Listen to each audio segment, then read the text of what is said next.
Pertama-tama tentunya bersyukur kepada Allah dengan mengucapkan kalimat tahmid alhamdulillah. Segala puji bagi Allah Subhanahu wa ta'ala. Syukur ini penting bagi kita, bahkan menjadi kewajiban, karena kita menyadari tidak ada kebaikan apapun yang kita dapatkan dalam hidup ini kecuali yang memberikan kebaikan nikmat itu adalah Ar-Razzaq, yang maha memberi rezeki, Al-Ghani, yang maha kaya, Allah Subhanahu wa ta'ala. Maka kita melihat pentingnya daripada syukur ini.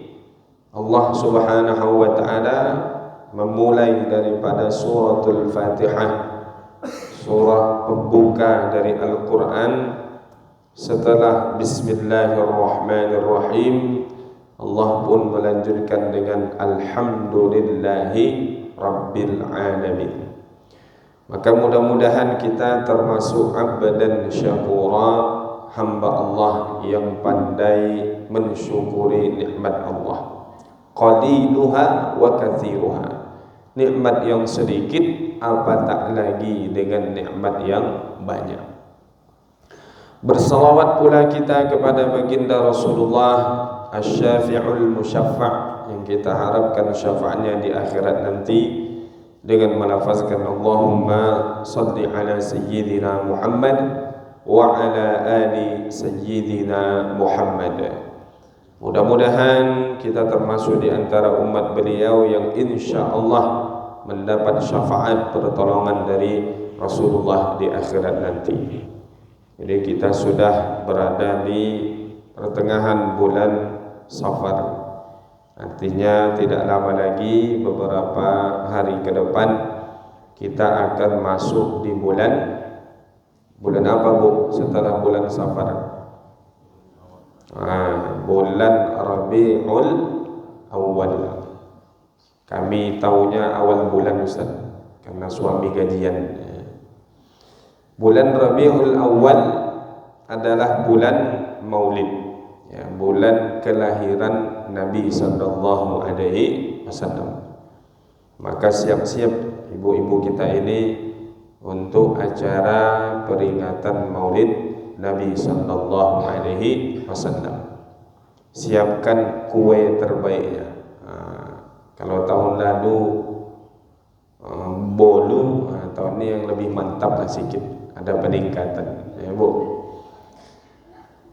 Maka mudah-mudahan ya nanti begitu masuk kita di bulan Rabiul Awal, kita pun banyak meluangkan waktu untuk duduk di majelis-majelis yang di majelis itu menjadi ataupun menjadi wasilah sebab bertambahnya kerinduan dan kecintaan kita kepada Nabi kita Nabi Muhammad sallallahu alaihi wasallam. Bapak Ibu yang dimuliakan Allah, melanjutkan pembahasan kita fikih salat perspektif imam 4 mazhab, yang kita sudah masuk kepada intinya, ya, ataupun bagian utama pembahasan dalam fikih salat, ya, dalam perspektif 4 mazhab ini, yang sebelum-sebelumnya masih pada tataran bab toharoh, ya. Kata kita sudah masuk dalam kitabus shalah, ya, permasalahan salatnya langsung. Maka salat ini secara definisinya aqwalun wa af'alun, dia adalah ibadah yang di dalamnya ada ucapan atau lafaz yang kita baca. Kemudian af'al, ada pula perbuatan. Maka di sini disebutkan as-salatu ibadatun tatadammanu aqwalan wa af'alan. Salat itu adalah suatu jenis rangkaian ibadah yang di dalamnya mencakup ucapan, atau ada ibadahnya berupa ucapan, yakni dengan lisan kita, wa af'alan, yang juga dengan perbuatan atau gerakan fisik kita, makhsusah yang khusus. Artinya ya tidak sembarangan.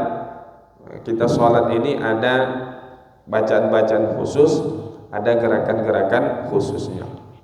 Muftatahatun bitakbir, yang rangkaian sholat ini dimulai dibuka dengan takbir. Itulah disebut dengan nanti takbiratul ihram ya. Wa mukhtatamatun bitaslim, dan ditutup dengan salam. Assalamualaikum warahmatullah. Assalamualaikum warahmatullah. Jadi ini definisi daripada sholat. Apa itu sholat? Ya, ibadah yang di dalamnya ada ucapan, ada perbuatan yang khusus, yang kemudian dimulakan ibadah ini dengan takbir dan ditutup dengan salam. Walis salati syurutu wujubin wa syurutu sihatin. Salat ini ada syarat wajibnya. Maknanya siapa-siapa yang diwajibkan untuk melaksanakan salat. Ya, tidak semua orang atau tidak semua umat Islam, tapi ada nanti yang muslim kalau sudah baligh dan seterusnya. Dan kemudian ada syarat sahnya.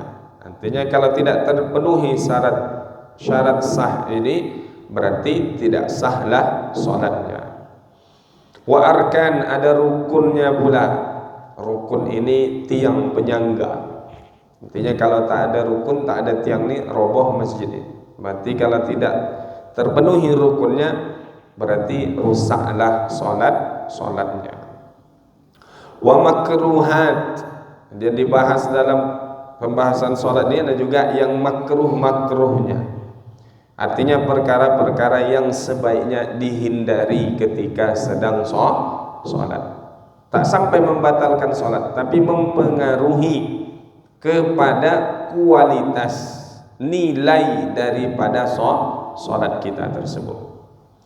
Wa mufsidat, bahkan ada juga yang merusak atau mubtilat, yang membatalkan salat. Artinya kalau kita lakukan apa-apa yang membatalkan, merusak salat, berarti tidak sahlah salat kita. Fa ilaika bayanu kullin min dzalika fi mabhatsin khasin. Maka ini nanti akan ada pembahasan tiap yang kita sebutkan tadi, ya, definisinya tadi, kemudian syarat wajibnya, syarat sahnya salat, rukunnya, makruhnya, mufsidatnya, yang merusak salat, ada pembahasannya tersendiri atau masing-masing. Maka masuk kepada pembahasan yang pertama, syurutu wujubis shalah, syarat wajibnya salat, atau bahasa kita, siapa yang diwajibkan untuk melaksanakan salat ini. La tajibus salatu illa ala man istakmalat fihi asyurutul atiyah. Tidak diwajibkan salat kecuali orang yang cukup padanya atau lengkap padanya syarat-syarat yang disebutkan berikut ini. Pertama, al-islamu. Nanti yang wajib salat ini orang Islam. Fala tajibu 'alal kafir, maka tidak wajib salat bagi orang kafir, orang tidak beriman. Wa in kana yu'adzabu 'adzaban zaidan 'ala tarkiha. Ya, meskipun nanti dia hukuman siksaan orang kafir ini berlebih, tambahan hukumannya dikarenakan dia tidak melaksanakan salat ini.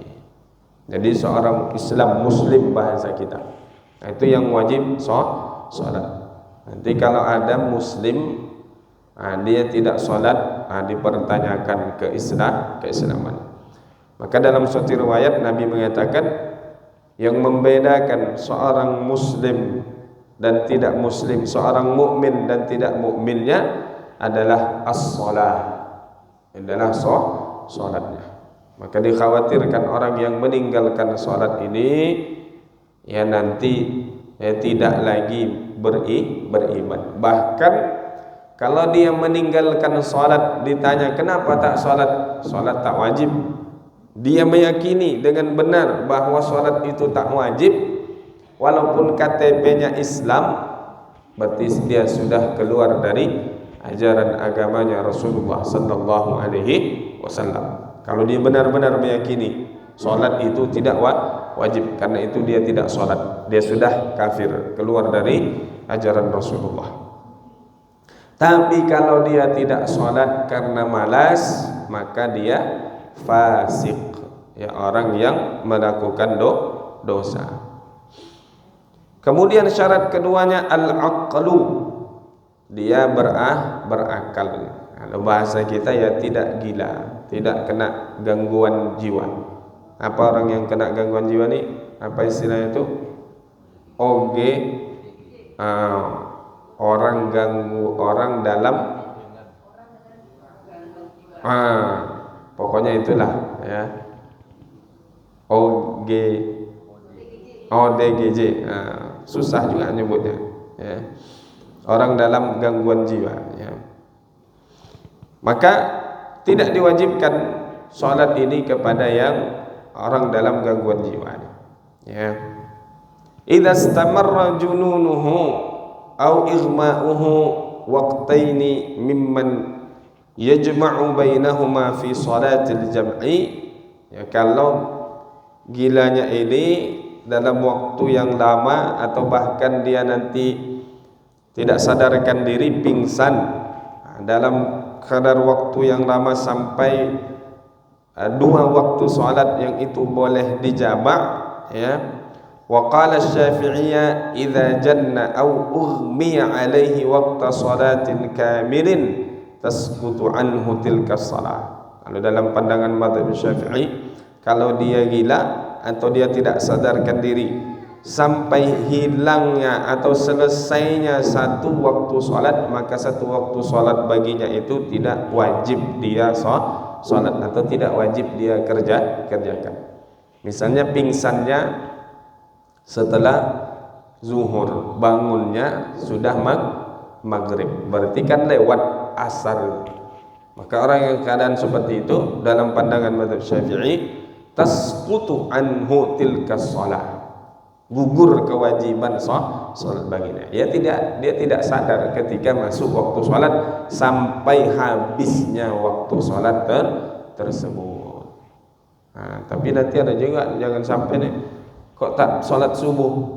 Ya, saya tak sadarkan diri dari waktu masuk subuh sampai habis waktu subuh, tidur dia. Ya, kalau seandainya dia tidak ada bangun sama sekali, ya tertidur namanya. Tapi kalau dia sudah ada bangun, tidur lagi, kemudian bangun masih waktu subuh, tidur lagi, itu athim, dia berdosa karena meninggalkan salat. Tetap diwajibkan baginya, nanti diharuskan baginya mengqadha salat yang ditinggalkannya.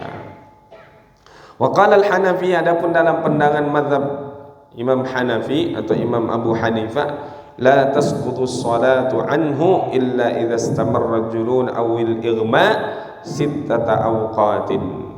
Tapi dalam pandangan mazhab Hanafi tidak gugur salat baginya itu kecuali salatnya itu sampai melewati 6 waktu.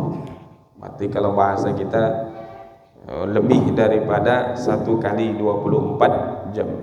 Karena salat 1 kali 24 jam sehari semalam ini 5 salat. Maka dalam pandangan mazhab Hanafi 6 waktu salat barulah dia yasqutu anhu al-qadha, gugur dia salat ini, kewajiban di salat, bahkan juga gugur atau tidak wajib baginya mengqadanya.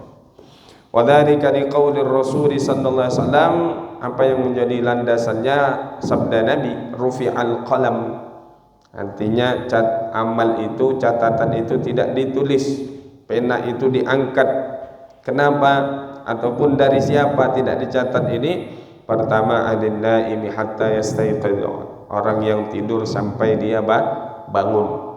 Wa anis sabi hatta yahtalima, anak kecil sampai dia balik. Artinya dari dia kecil lahir sampai dia balik tidak ditulis. catatannya ataupun amalan yang dilakukannya. Meskipun nanti ada khilafiyah terkait misalnya anak-anak itu walaupun belum balik tapi dia melakukan kebaikan puasa atau lain sebagainya, sebagian nanti menyebutkan tetap masuk dalam catatan baik dia. Wa 'anil jununi hatta yaqila. Orang yang juga tidak dicatat ya perbuatannya adalah orang yang gila sampai dia sembuh. Hadis diriwayatkan oleh Imam Ahmad dan begitu juga oleh Imam At-Tirmizi, Imam Hakim. Maka berakal ya. Kemudian yang seterusnya yang diwajibkan salat al-bulughu, orang yang sudah balik. Sebutkan ya, yang bagi laki-laki umumnya tanda-tanda baliknya sudah mimpi, ataupun nanti ada disebutkan juga terkait umur ya, umur 15 tahun itu sudah rata-rata umur sudah balik. Bagi yang perempuan ditandai dengan dia sudah haid ya. Kemudian bulughud da'wati ya, sudah ataupun sampai kepadanya dakwah Islam ini. Kalau tidak sampai, tidak ada yang menyampaikan dakwah Islam ini kepada dia, atau tinggal di hutan sana ya, tak sampai dakwah Islam ini, maka artinya gugur juga kewajiban dia untuk melaksanakan sholat karena tak sampai dakwah itu, tak ada yang mengajarkan dia. Kemudian an-naqa'u minal haidhi wan nifas, bersih daripada haid dan nifas. Artinya kalau perempuan sedang haid tak wajib sholat. Perempuan sedang nifas setelah melahirkan juga tidak wajib sholat sampai dia bersih dari haidnya, bersih dari nifasnya. Kemudian syarat wajib yang keenamnya salamatul hawas, dia lengkap ya panca inderanya. Misalnya ada orang yang lahirnya tidak bisa melihat, kemudian tidak bisa mendengar. Tidak bisa melihat, tidak bisa mendengar dari sejak lahir atau dari sejak sebelum balik. Maka ya orang yang seperti ini gugur kewajiban salat baginya. Kenapa? Karena tidak bisa belajar, tak bisa diberitahu, tak bisa diajarkan terkait salat ini. Mau dengan praktek dia tidak bisa melihat, mau dengan omongan dia tidak mendengar. Maka kalau ada orang dari sejak lahir tuli dan kemudian buta, tidak melihat, maka gugur kewajiban sholat baginya. Tapi kalau ada salah satu dari duanya, tetap tidak menjadikan gugur kewajiban, karena bisa dengan dia bisa melihat tak bisa mendengar, masih bisa diajarkan. Dia tidak mendengar bisa melihat, masih bisa. Tidak melihat tapi mendengar juga masih bisa dengan ucapan. Maka di sini wa dzalika kaman nasha'a asam wa a'ma, siapa yang kemudian lahir atau tumbuh besar tapi kemudian dia tidak bisa melihat dan tidak bisa mendengar. Nah, ini 6 disebutkan syarat wajib salat. Jadi siapa yang berkumpul padanya 6 di antara hal ini, maka sudah jatuhlah kewajiban salat atasnya. Artinya sudah dibebankan untuk melaksanakan salat. Kemudian as-shalawatul mafruḍah, ini salat-salat yang wajib ya, ini sudah maklum ya, salat wajib yang kita kerjakan 5 kali sehari semalam. Subuh, kemudian zuhur, zuhur, asar, maghrib dan isya. Inna salata kanat 'alal mu'minina kitaban mawquta. Salat ini Bagi orang-orang beriman sudah ada waktu-waktunya. Masuk waktu salat ya subuh, terbitnya fajar shadiq, nampak membentang garis putih di ufuk timur sampai terbenamnya matahari, habis selesai waktu subuh. Masuk waktu zuhur, dari sejak tergelincirnya matahari ke sebelah barat seukuran tombak disebutkan, ya, masuklah waktu zuhur. Habisnya ketika masuk waktu asar. Waktu asar ini dikatakan ketika bayangan sesuatu sama dengan ukuran benda tersebut. Ini saya berdiri, ada dampak bayangannya, berapa panjang bayangan itu ternyata sama dengan ukuran bendanya tersebut. Maka dikatakan itu sudah masuk waktu asar. Nanti habisnya waktu zuhur kalau masuk waktu asar. Nanti ada pembahasan lagi. Gimana nih Ustaz? Sudah mepet kali nih kayaknya, nampak kita jam kan sekarang penunjuk waktu itu. Ya, karena jam ini juga sudah disesuaikan dengan pergerakan matahari. Nah, ini tak cukup satu rakaat. Nah, ini nanti maka ada lagi pembahasannya, termasuk waktu-waktu yang diharamkan untuk sholat, ya, karena tidak cukup ya satu rakaat dia melaksanakan sholat. Maka nanti ada sebutkan sudah dia tidak sholat, dia tunggu habis waktu zuhur ini, nanti dia sholat setelah masuk waktu asar dengan niat qadhaan, dia mengqadha, mengganti sholat. Kemudian maghrib habis waktunya ketika terbenamnya matahari, kemudian masuklah asar habis waktunya terbenam matahari, berarti sudah masuklah waktu maghrib. Sampai seterusnya nanti isya, kemudian isya habis ya waktunya ketika masuk waktu subuh. Nanti ada disebutkan bagian pendapat makruh sholat isya ini diakhirkan sampai lewat tengah malam. Artinya kalau bisa memang sholat isya ini jangan sampai lewat daripada tengah malam. Makruh ya, tetap sah sholatnya, cuman dimakruhkan. Nah, kemudian masuk juga ada pembahasan awqatut tahrim wa awqatul karaha. Ini kita sebut tadi. Ada waktu-waktu yang diharamkan sholat, ada juga waktu-waktu dimakruhkan sholat. Yang umum mungkin selama ini kita tahu ya dari setelah sholat subuh seperti sekarang ini. Maknanya bagi orang yang sudah melaksanakan sholat subuh.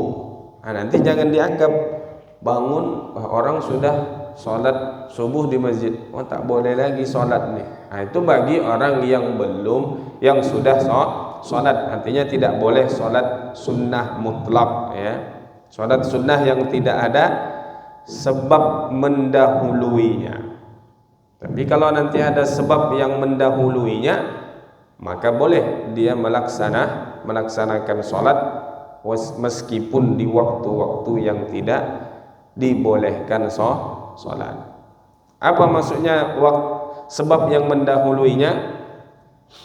Misalnya kita habis subuh seperti ini datang ke satu masjid. Nah, ini kan masih waktu yang dimakruhkan untuk sholat sunnah mutlak ya. Masuk kita dalam masjid, kita sholat tahiyatul masjid.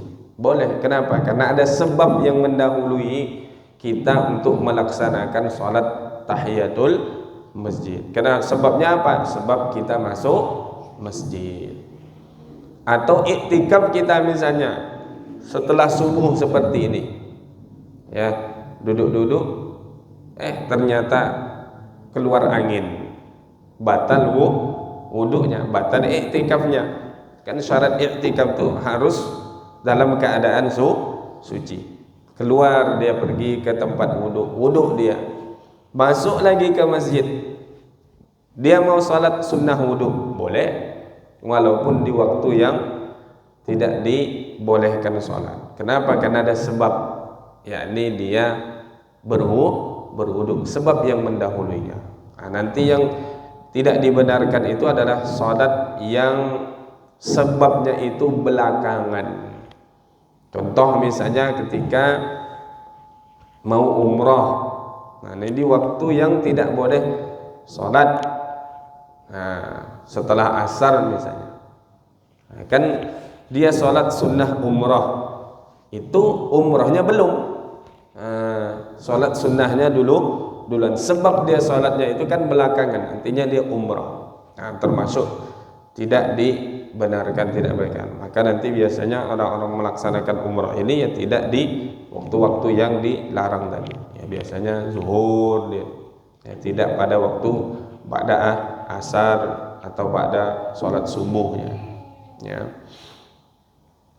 Nah, di sini disebutkan awqatut tahrim wa awqatul karahah. Yang kita biasa tahu setelah salat subuh sampai terbitnya matahari, kemudian indal istiwa, ketika matahari pas di atas kepala kita ini, kemudian setelah asar sampai terbenamnya matahari.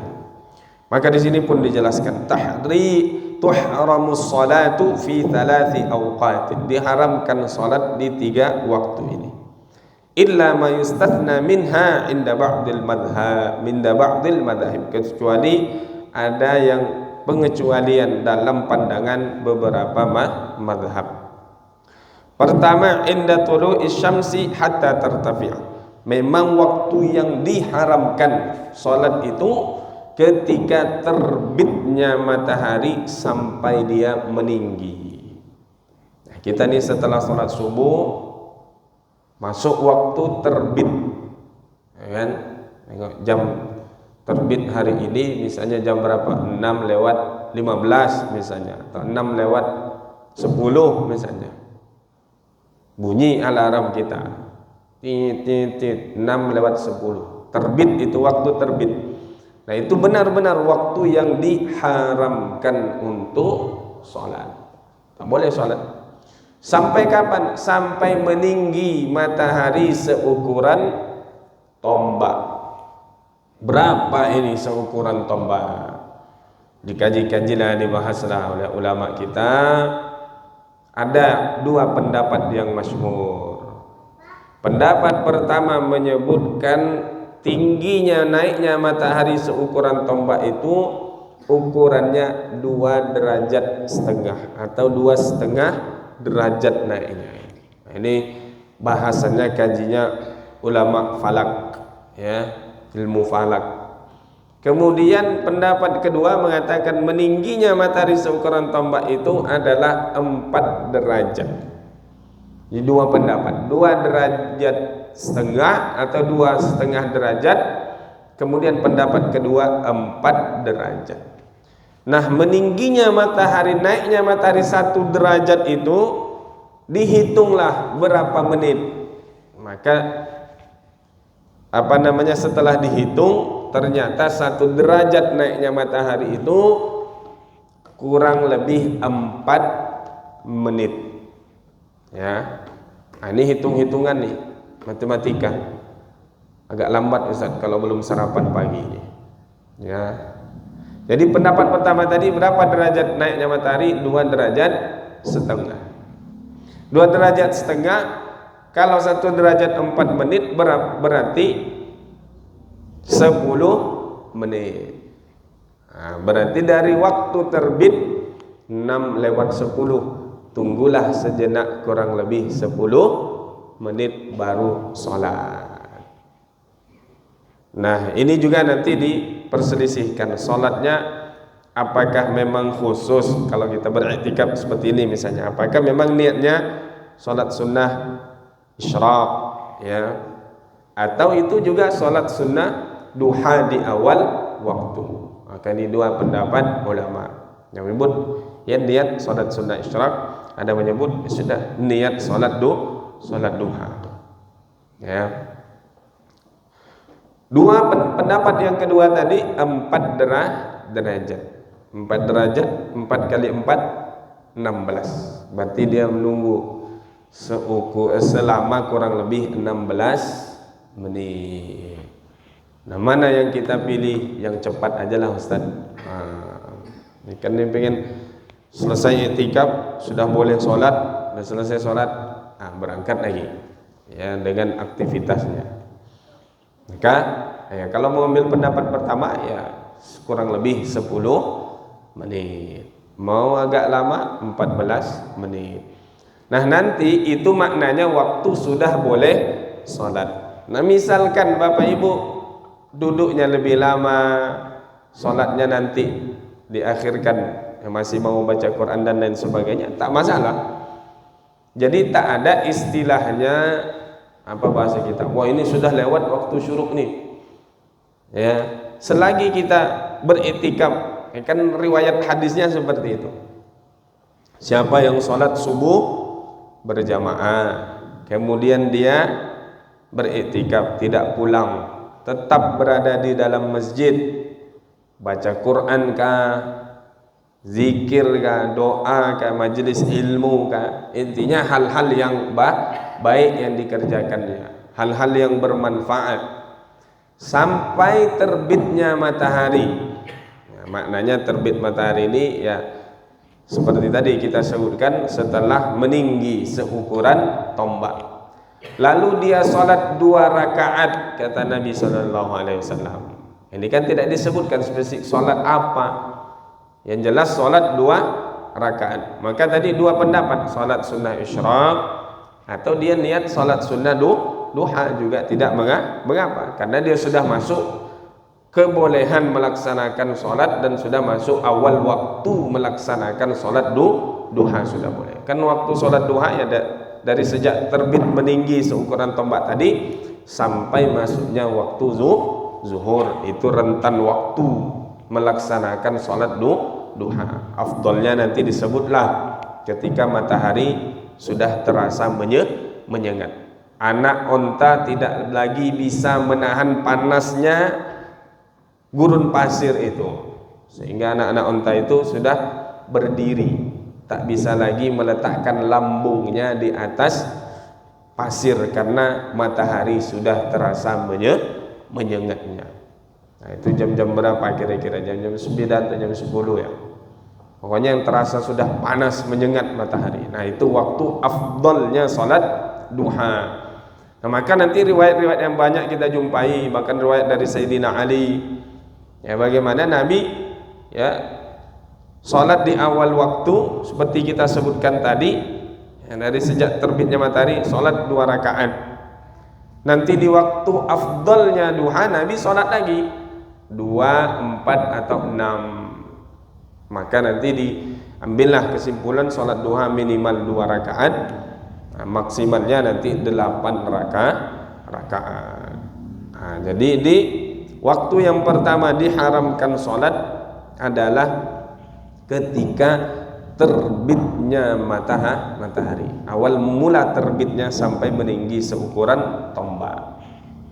Jadi nanti Bapak Ibu misalnya beriktikaf diam, masih baca Quran, belum sholat, nanti sholatnya jam-jam berapa misalnya, jam-jam 7, tetap dapat pahala seperti orang haji dan umrah sempurna. Di sebagian masjid kadang ada yang buru-buru, artinya ustadznya masih ceramah, karena dia melihat titik, wah udah masuk, udah sholat isyraq, nanti kalau tak sholat nih tak dapat haji dan umrah, lambat nanti kita sholat, habis waktunya. Jadi tidak ada istilahnya habis waktu. Selagi dia dalam keadaan beriktikaf suci ya, maka setelah itu dia sempurnakan tutup dengan sholat 2 rakaatnya.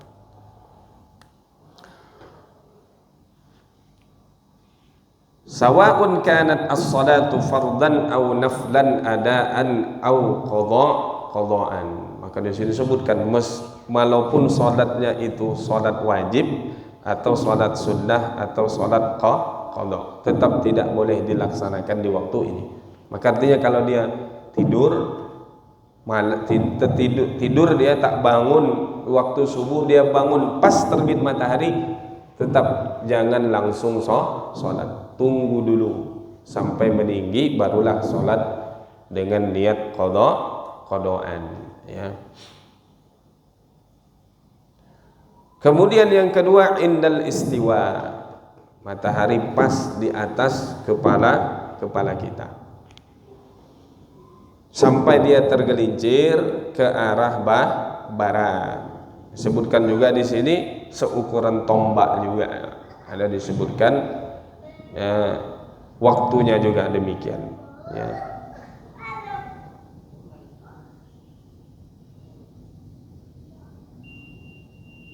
Nah, ini bunyi. Ini waktu boleh atau waktu haram nih? 17. Berarti ini kayaknya baru waktu terbit, ya.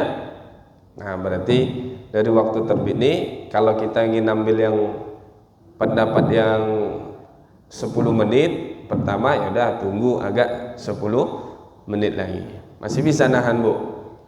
Nah, ya kalau udah lapar mau apa kita makan lagi, kan? Nah, kemudian inda istiwa tadi, ketika matahari pas di atas kepala kita. Wastathna al-Malikiyah wasy-Syafi'iyah yaumul Jum'ah. Tapi dalam mazhabnya Maliki dan Syafi'i dikecualikan hari Jumat.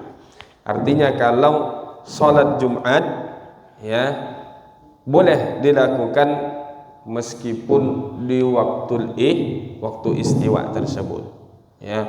Wa wafaqahum al-Mali al-Hanabila ya bi jawazi tahiyatul masjidi yaumul Jum'ah. Artinya bukan salat Jumat di pertengahan di waktu istiwa itu, misalnya salat tahiyatul masjid. Artinya tetap ya dibolehkan melaksanakan salat yang tidak ataupun di waktu tersebut tidak sampai pada level haramnya. Hanya pengecualiannya hanya di hari Jumat. Kalau di luar hari Jumat, misalnya ada ya selain hari Jumat lah, ya, maka tetap tidak dibolehkan salat di waktu yang haram ini. Kalau di waktu Jumat, misalnya dia masuk masjid, kemudian itu pas waktu istiwa, nah itu kan haram. Salat apapun tadi kita sebutkan, ya, maka dikecualikan boleh dia salat tahiyatul masjidnya.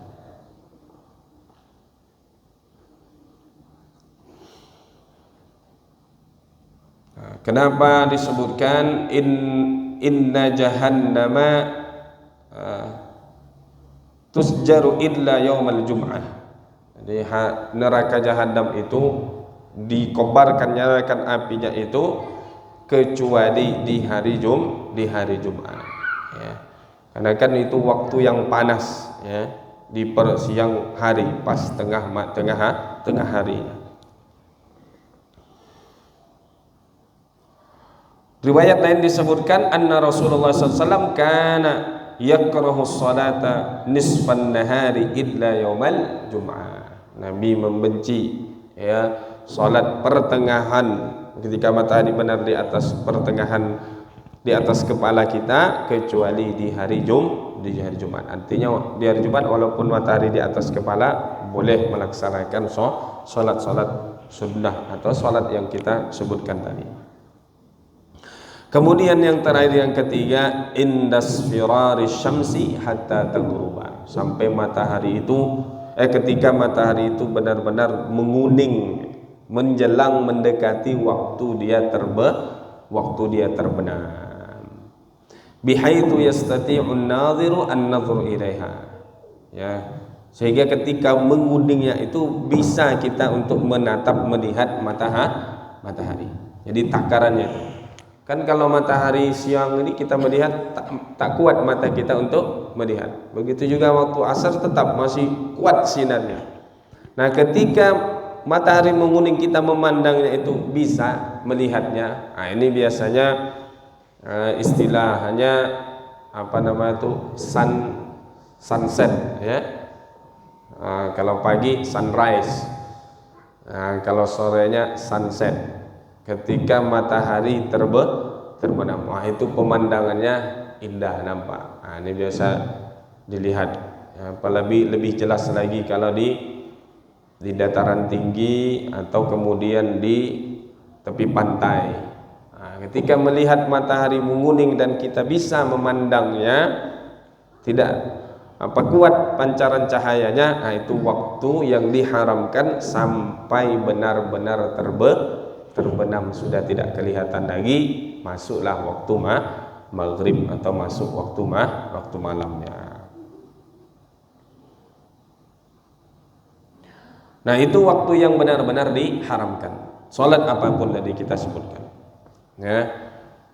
Kemudian al-awqatul lati tukrahu fiha shalah. Sebutkan waktu yang makruh saja. Artinya tetap boleh salat tapi dimakruhkan. Pertama dan yang kedua ba'da sholatis subhi hatta tartafi'asy syams. Dari setelah salat subuh sampai meningginya matahari. Jadi misalnya kita setelah salat subuh ini, nah seperti kita sebutkan tadi boleh ya, dengan ada sebab yang mendahulunya. Atau kita salat qada setelah salat subuh, kemudian kita salat subuh lagi dengan niat qada, boleh ya, hanya dimakruhkan saja. Kemudian misalnya ba'da asar juga ya, kita setelah sholat asar kemudian sholat qada asar lagi 4 rakaat juga boleh. Nah, ini biasanya untuk meringankan mengqada sholat. Jadi dia dalam, ingat dulu masa-masa jahiliyah banyak meninggalkan sholat. Entah berapa tahun tuh Ustaz, sholatnya kadang cuma maghrib ini dan sebagainya. Maka dia pun berazam untuk mengqada sholatnya. Maka dalam beberapa tahun dia setiap selesai sholat wajib adaan, dia sholat lagi qadaan. Selesai sholat zuhur misalnya, kemudian sholat ba'diyah zuhur, setelah itu dia sholat lagi 4 rakaat dengan niat qadaan. Selesai subuh juga demikian, selesai asar juga begitu, selesai maghrib, selesai isya, dia selalu mengikuti sholat wajib adaannya dengan sholat qadaan. Nah, di sini bahkan pun disebutkan wa yustatsna min dzalika sholatul faitah fa innaha tasihhu fi awqatil karahati. Jadi walaupun salat-salat yang ditinggalkan boleh di waktu-waktu yang disebutkan tadi. Ya. Kemudian yang ketiga inda iqamatis shalah. Disebutkan waktu yang makruhnya di sini juga. Yang makruh pertama kan setelah subuh sampai terbitnya matahari tadi, meninggi seukuran tombak. Kemudian setelah asar sampai terbenam matahari. Nah, kemudian juga disebutkan inda iqamatis shalah, ketika salat sudah diiqamahkan. Ya, artinya kalau iqamah salat dia masih salat pula makruh. Nah, dia kenapa? Karena lebih utama bersegera masuk salat jamaah. Tapi nanti ada perinciannya. Nah, dikatakan kalau dia sudah selesai 1 rakaat, dia salat sunnah misalnya qabla zuhur, naik dia rakaat kedua, berdiri ke rakaat kedua, iqamah Allahu akbar asyhadu an la ilaha illallah, maka dia tetap dianjurkan untuk melanjutkan menyelesaikan. Tapi kalau belum selesai genap 1 rakaat, dia baru rukuk Allahu akbar, kemudian muazzinnya iqamah Allahu akbar sami Allahu liman hamidah, sudah dia tutup salatnya, dia putuskan salatnya, kemudian bersegera masuk shaf untuk salat berjamaah. Kenapa? Karena yang wajib tentu lebih didahulukan daripada yang sunnah. Nah, ini Bapak Ibu yang dirahmati Allah Subhanahu wa taala yang dapat kita bahas di subuh hari ini. Belum juga lagi Ustaz bahas salatnya. Ya masih yang di awal-awalnya ya. Bahkan pembahasan selanjutnya masih terkait azan tak terlalu apa nanti Mas, dibahas, dipercepat. Nah, inilah Bapak Ibu yang dirahmati Allah dapat kita sampaikan pada subuh hari ini. Wallahu a'lam bishawab.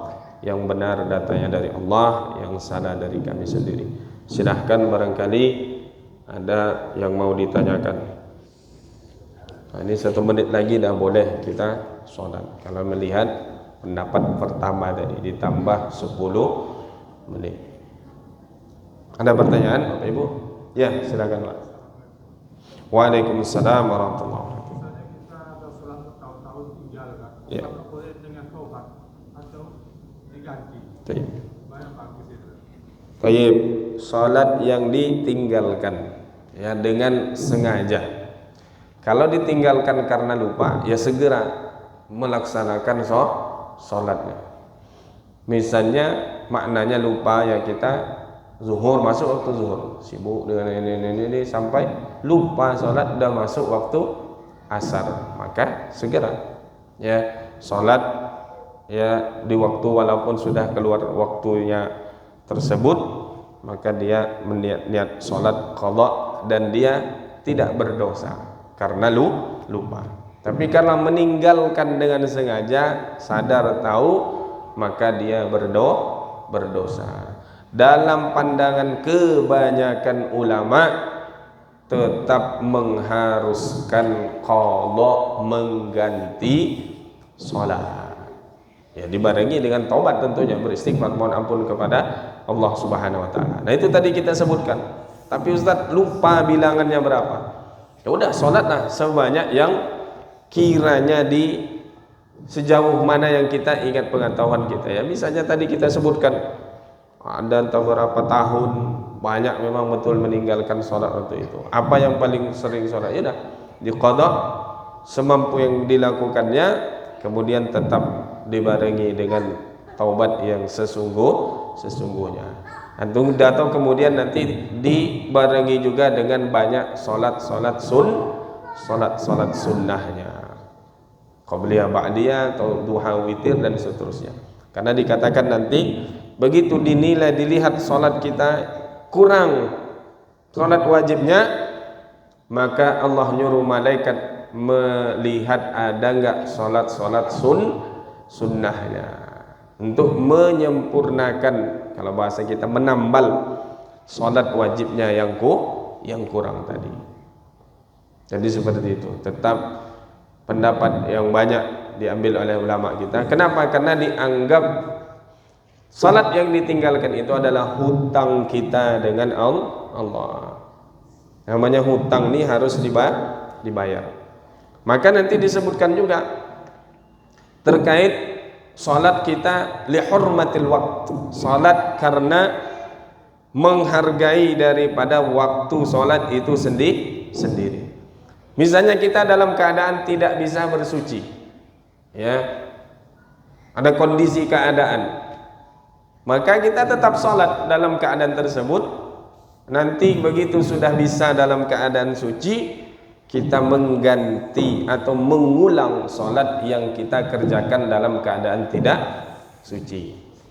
Barangkali ada keadaan kondisi kita, ya misalnya waliyazubillah, ya ada orang sakit, kemudian dirawat, dipasang alat, ya masuk waktu sholat dia tak bisa bergerak, tak bisa juga masuk orang membantu dia untuk tayamum, untuk berwudu. Ya sudah, dia dalam keadaan seperti itu, ya dia tahu waktu sholat, sudah dia sholat dalam keadaan seperti itu. Ya nanti begitu dia sembuh, dia sholat lagi sebagai mengulang daripada sholat yang dikerjakan tidak dalam keadaan suci. Atau ada dalam keadaan kita tak ada pakaian lain, yang dipakai itu ada najisnya, maka kemudian juga tak bisa dibersihkan dan lain sebagainya, ya keadaan darurat. Nah sudah, dia sholat dengan pakaian tersebut, nanti dapat pakaian yang sudah bersih, dia sholat lagi, ya mengulang daripada sholat yang sudah dikerjakan ya, dalam keadaan tidak suci, tidak bersih. Maknanya waktu ditunggu nanti pasti akan keluar daripada waktu ini, habis waktu zuhur ini. Nah, maka dalam keadaan seperti itu tetap dia sholat sebagai bentuk menghormati waktu sholat tadi. Nah, Ini nanti juga diperselisihkan dalam mazhab pendapat yang lain yang menyebutkan kalau dia tidak ada dapat ya dalam keadaan suci tasqutu anhu as-shalah, juga tidak wajib dia salat pada keadaan tersebut. Kalau tidak salah ada yang juga berpendapat dalam mazhab lain yang demikian. Tapi dalam mazhab Syafi'i tetap dia salat dalam keadaan faqidut tahuraini. Barangkali itu Bapak Ibu yang dirahmati Allah dapat kita sampaikan di subuh hari. Ada pertanyaan lain? Cukup ya Bapak Ibu yang dirahmati Allah. Barangkali itu yang kita sampaikan di subuh hari ini. Ihdinas siratal mustaqim. Allahumma ja'alna minal ladzina yastabi'una al-qawla fayattabi'una ahsanah. Allahumma ja'alna muqimas salati min dzurriyyatina rabbana wa taqabbal du'a. Rabbana atina fid dunya hasanah wa fil akhirati hasanah wa qina adzabannar. Wa sallallahu ala nabiyyina Muhammad wa ala alihi washabbihi ajma'in walhamdulillahi rabbil alamin. Wal 'afwu minkum. Wassalamu alaikum warahmatullahi wabarakatuh.